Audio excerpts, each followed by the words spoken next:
Empiezo agradeciendo la presencia del presidente y de gran parte de los miembros del directorio del Inter-American Institute for Democracy y relevando la presencia del autor de este libro tan importante, don Edgar Otálvora, que ha viajado hoy día desde Carolina del Norte para estar entre nosotros en una muestra de ese sentido patriótico que él tiene y de alta capacidad del periodismo profesional que practica. Agradezco a todos los participantes, a la presentadora, doña Beatriz Rangel, que ha hecho una exégesis de lo que es el problema venezolano, y a cada uno de los expertos que han presentado los comentarios. Venezuela de Trump a Trump, pasando por Biden, el libro de Edgar Otálvora. Es una cronología histórica de 4 años y un poco más, unos meses, de cómo la política exterior de la potencia más importante del mundo puede cambiar dramáticamente.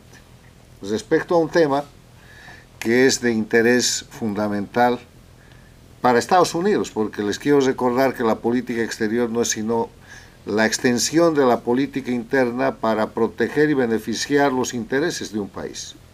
La política exterior no es caridad, la política exterior no es filantropía, la política exterior es interés. Y para hacer un breve recorrido de la política exterior de los Estados Unidos para con Latinoamérica, recordemos que la Guerra Fría terminó el año 91 y ahí se acabó la polarización del comunismo con el capitalismo, ganó el capitalismo.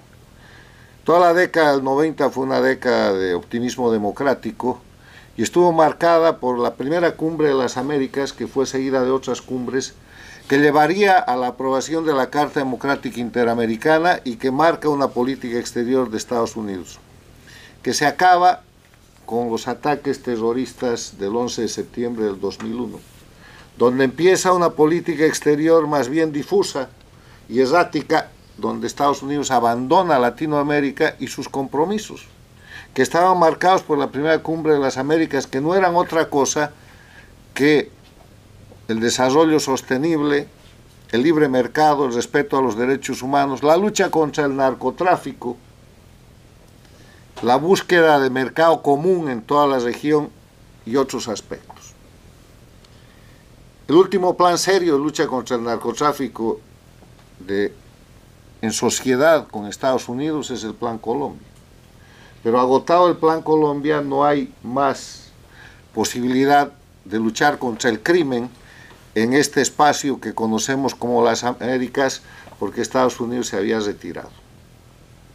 Y en ese escenario vemos que el libro nos presenta, vislumbra hasta junio, julio de este año, lo que es la nueva política exterior de los Estados Unidos. Estados Unidos acaba de estrenar una política exterior, no solamente para el mundo, sino específicamente para América, para las Américas. Y esa política exterior está basada, como tiene que ser, en este caso, en su seguridad nacional, en su interés nacional. Y la nueva política exterior de los Estados Unidos está señalando un cambio geopolítico importantísimo, porque prioriza como eje de confrontación la descripción y la identificación de un enemigo que se llama narcoterrorismo.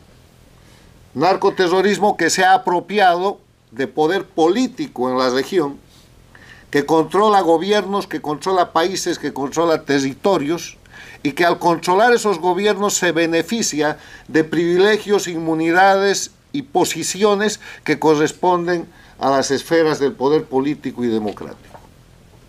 Y empieza con Venezuela. ¿Por qué?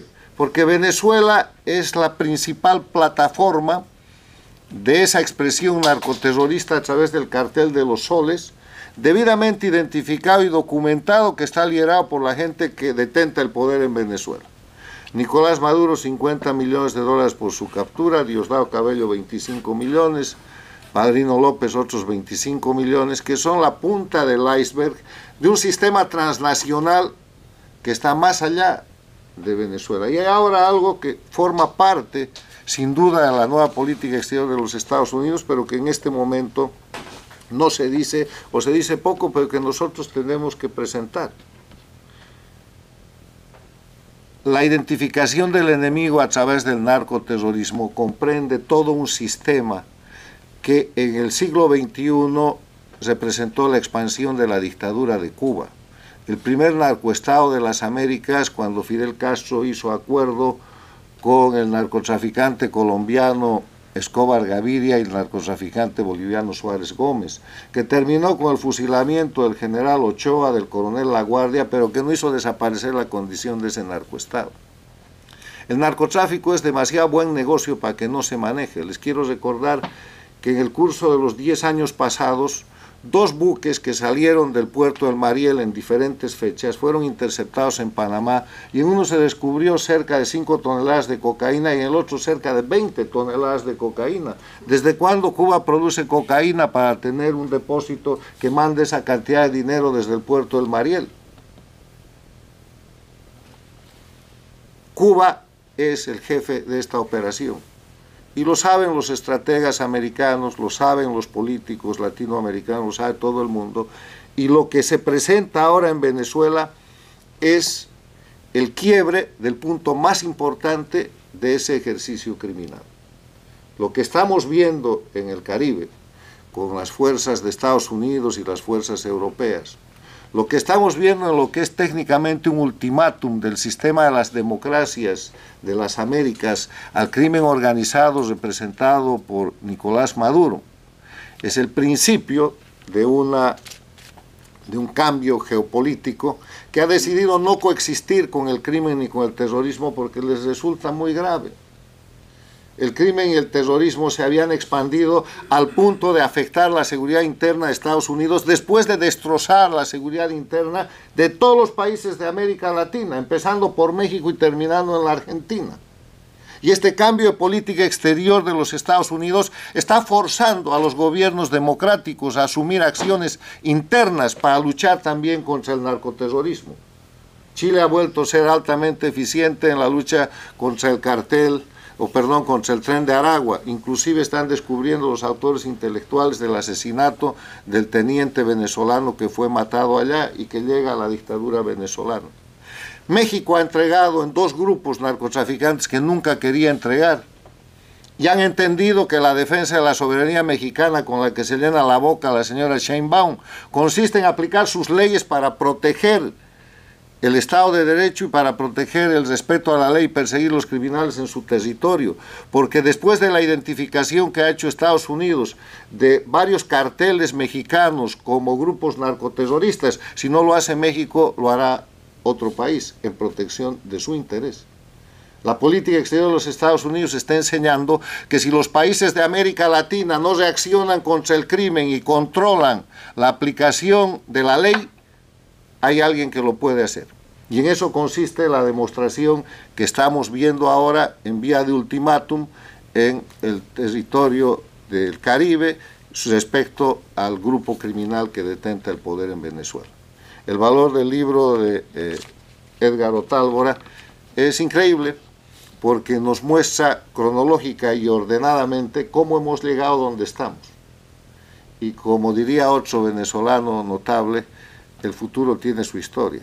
El futuro que estamos viviendo, nuestro amigo Salas Romer, el futuro que estamos viviendo está fundado en la serie de cambios, de errores y de aciertos que se describen en este libro. Para terminar, simplemente un aditamento más. Esta es la política exterior de los Estados Unidos, que ya es parte de la política exterior de la Argentina, del Perú, del Ecuador, de Panamá, de Costa Rica, de República Dominicana, del Paraguay, y sigue creciendo, del Salvador. O sea, esto va a ser una política de las Américas.